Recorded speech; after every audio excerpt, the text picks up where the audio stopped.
이재명 대통령이 연달아 SNS를 통해 여당 내 강경파를 직접적으로 향한 메시지를 내고 있습니다. 지난 주말 집권 세력이 됐다고 마음대로 다 해서는 안 된다고 언급한 데 이어 오늘은 모두를 개혁 대상으로 몰아서는 안 된다고 강조했는데요. 청와대 취재기자 연결해 보겠습니다. 이다연 기자. 네, 청와대입니다. 이재명 대통령이 오늘 새벽 SNS를 통해 필요한 개혁을 하더라도 전체를 싸잡아 비난하며 모두를 개혁 대상으로 몰아 빈대 잡자고 초과 삼간 태우는 결과가 되지 않게 조심해야 한다는 메시지를 냈습니다. 이 대통령은 개혁은 외과 시술적 교정이 유용할 때가 많다는 제목으로 이 글을 시작했는데요. 공직사회에 문제가 많다지만 구성원 모두의 문제는 아니라고 운을 뗀 뒤 부패하고 부정의한 조직으로 비난받는 조직도 대개는 미꾸라지 몇 마리가 우물을 흐리는 것처럼 정치화되고 썩은 일부의 문제이지 대다수는 충직하게 공직자의 책임과 역할을 다하고 있다고 설명했습니다. 이어 문제를 제거하고 문제 인사에게 엄정한 책임을 묻되 무관한 다수 구성원들이 의욕을 잃거나 상처 입게 하는 것은 최소화해야 한다고 강조했습니다. 이 대통령은 한 SNS 이용자가 대법원의 이 대통령 공직선거법 사건 파기환송을 두고 법원 전체가 이 대통령을 낙마시키려 했었다고 주장한 것에 답변하는 형식으로 글을 올렸습니다.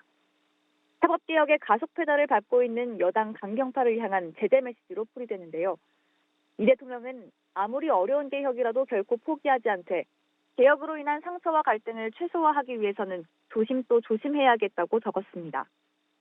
특히 국민통합과 개혁이라는 양립하기 어려운 두 과제를 모두 원만하게 이행하기 위해 제 나름대로 고심한 결과임을 이해해달라고도 덧붙였습니다. 이 대통령은 주말인 지난 7일에도 SNS를 통해 권한에 따른 책임을 강조하는 메시지를 낸 바 있습니다. 해당 글에서 이 대통령은 집권 세력이 됐다고 마음대로 다 할 수도 없고 그래서도 안 될 것이라고 밝혔습니다. 네, 뿐만 아니라 이재명 대통령 오늘 중동 상황과 관련해서도 추가로 상황 점검에 나섭니다. 그렇습니다. 이 대통령은 오전 11시 중동 정세와 관련한 비상경제 점검 회의를 진행합니다. 이 대통령이 직접 회의를 주재해 관계 부처들과 중동 사태가 우리 경제와 물가에 미치는 여파를 살펴보기 위해서입니다. 회의에서는 먼저 구윤철 경제부총리 겸 재정경제부 장관이 실물경제 영향 점검과 범정부 대응 방안을 보고하고 김정관 산업통상부 장관이 석유가스 수급과 가격 안정화 방안을 보고합니다. 또 이혁 원 금융위원장이 금융시장 상황 점검과 대응 방안을 발표하고 토론이 진행될 예정입니다. 이 대통령은 싱가포르 필리핀 순방 직후인 지난 5일과 6일 임시 국무회의와 수석보좌관 회의를 각각 주재하며 중동 상황을 점검했습니다.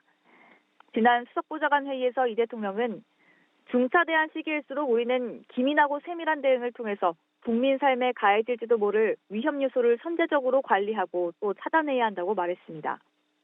또 기름값 바가지를 예로 들며 공동체의 어려움을 이용해서 부당한 폭리를 취하려는 반사회적인 악행에 대해서는 아주 엄정하고 단호한 대응을 해야 한다고 강조했는데요. 그런 만큼 주유소 기름값 고공행진과 관련해 정부의 추가적인 대응책이 나올지 주목됩니다. 지금까지 청와대에서 전해드렸습니다.